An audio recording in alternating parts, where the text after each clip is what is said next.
Most of the world's leading statesmen at one time or another have come to the United Nations in New York City to speak on important matters of world concern. And thus it was that the United Nations played host recently to His Excellency President Ziaur Rahman of the People's Republic of Bangladesh. President Ziaur was greeted upon his arrival by the UN Secretary General Kurt Waldheim.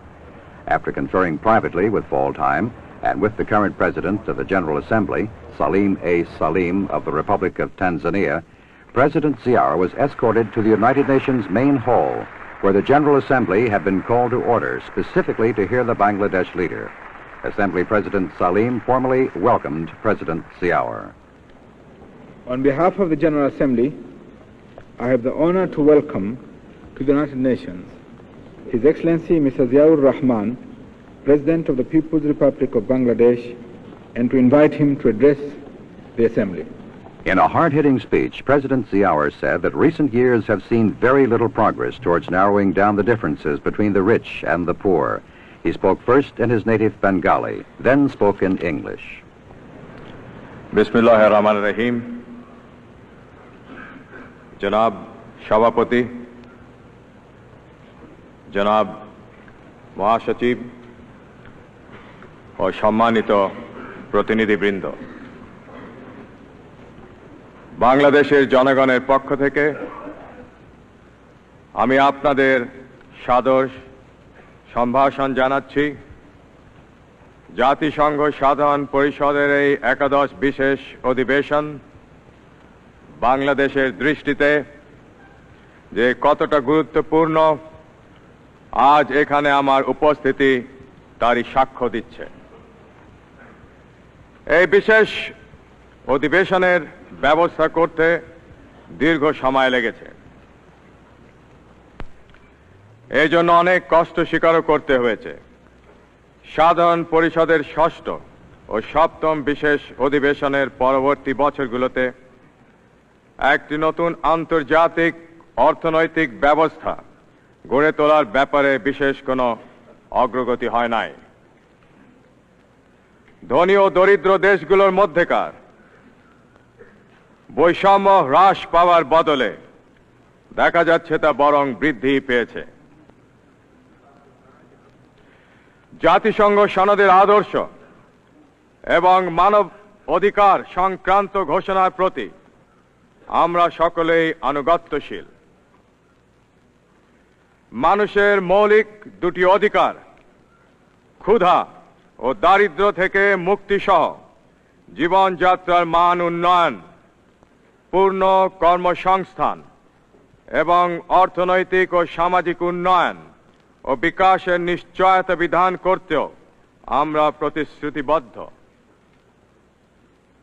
The UN Charter and the evolution of the entire UN system are based on the concept of global interdependence and cooperation.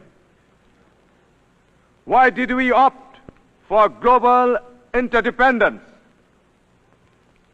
What was the rationale behind it?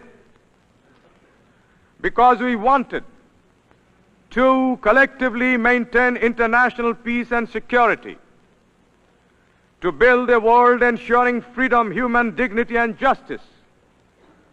Because the evolution of international society has made it manifest more than ever before that most problems today are interlinked and global in character, and that there can be no piecemeal solutions to these problems, just as there can be no fragmentation of peace. There can be no fragmentation of the world into segments of rich and poor without a serious threat to peace. If we believe in the community of mankind, we must accept mutual obligations and responsibilities towards that community. But there are far more compelling arguments in favor of global cooperation, as has been forcefully brought out in the report of the Brandt Commission. We commend Mr. Brandt and the members of the Commission for their understanding Mr. President,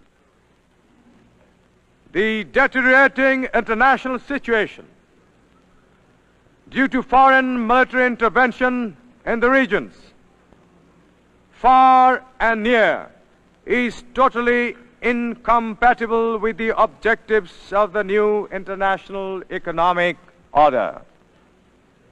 Thank you, Mr. President. Thank you very much. Elsewhere in his major speech, President Ziaur called on the Organization of Petroleum Exporting Countries to provide oil to the poor and developing nations at lower prices and to invest in nations like Bangladesh.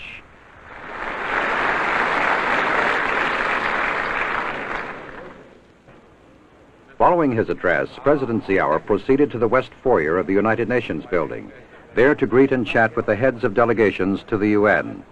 President Ziaur later was the honored guest at a luncheon hosted by Secretary General Waldheim.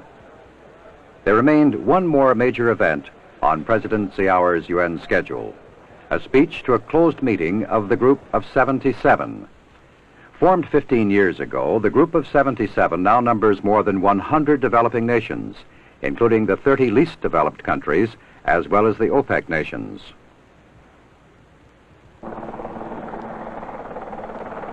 From the UN and New York, President Ziaur continued on his 4-day visit to the United States by traveling to Washington for an important meeting with President Carter at the White House.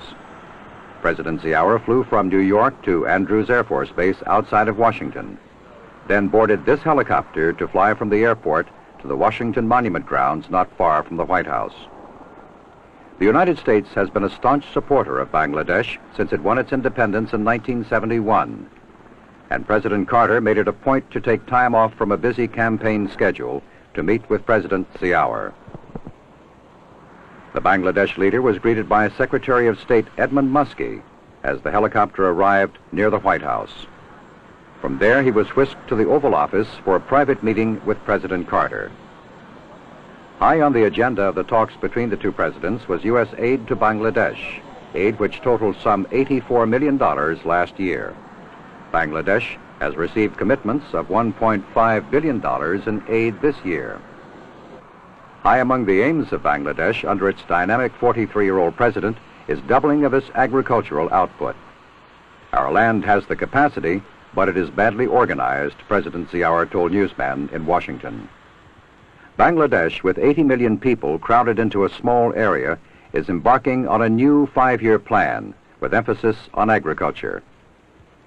During the meeting in the Oval Office, President Carter expressed his admiration for economic and political progress in Bangladesh under President Ziaur, while Ziaur thanked Mr. Carter for U.S. economic cooperation with his nation.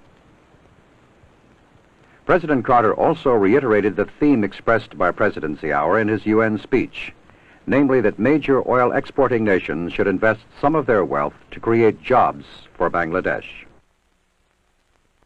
President Ziaur told President Carter that he has invited foreign ministers of OPEC nations to a discussion on that very subject. On another important matter discussed by the two presidents, a White House statement said both chief executives called for the immediate withdrawal of all foreign troops from Afghanistan and Kampuchea.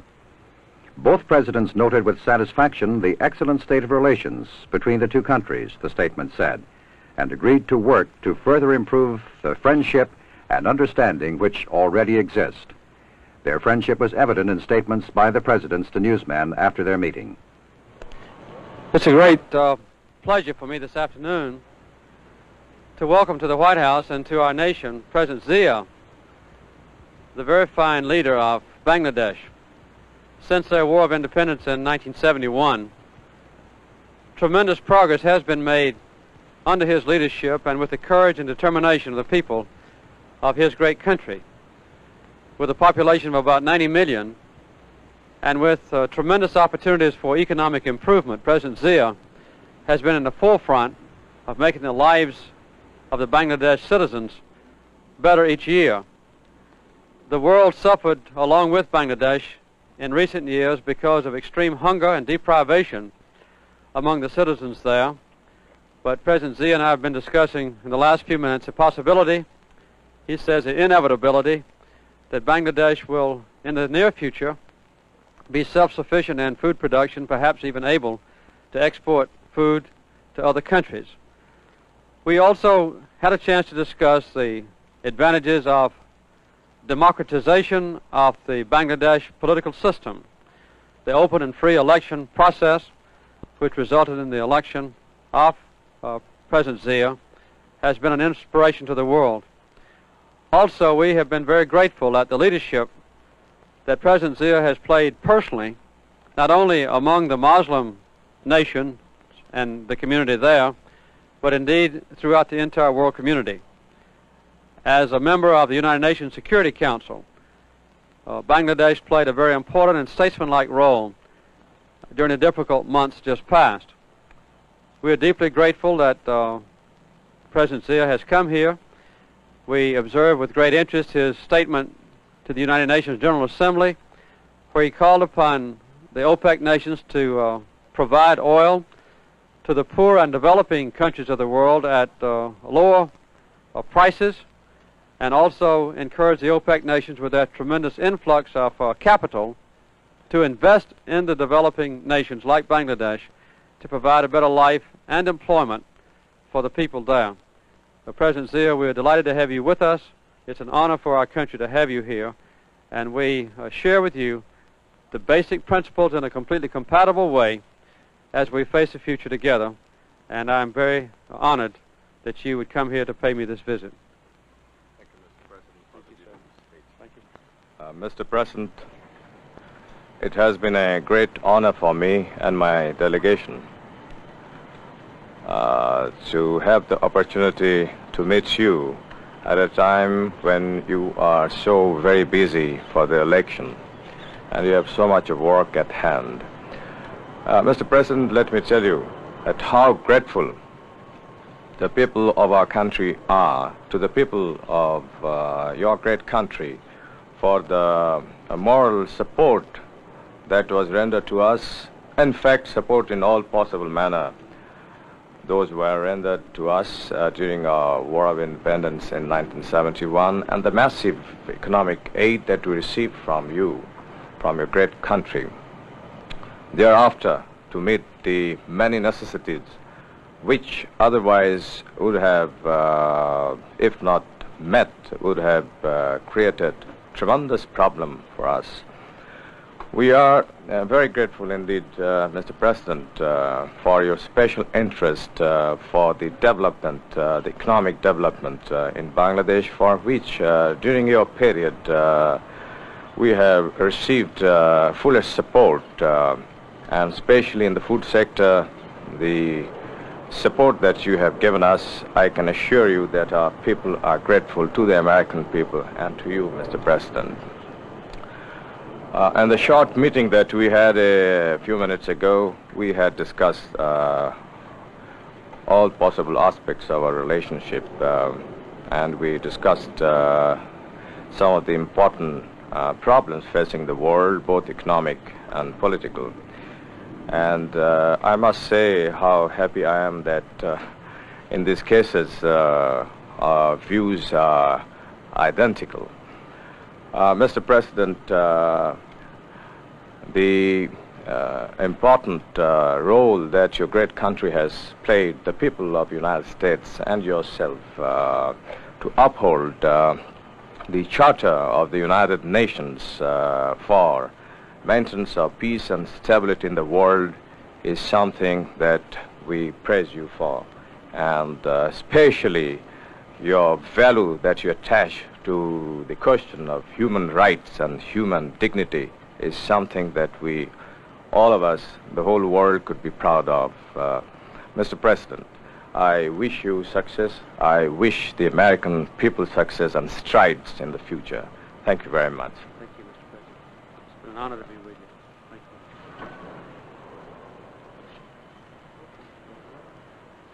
you. President Ziaur left Washington for another brief stop in New York and then went on to Paris, France, saying as he left, "President Carter has assured me of all possible assistance, especially in the agriculture sector."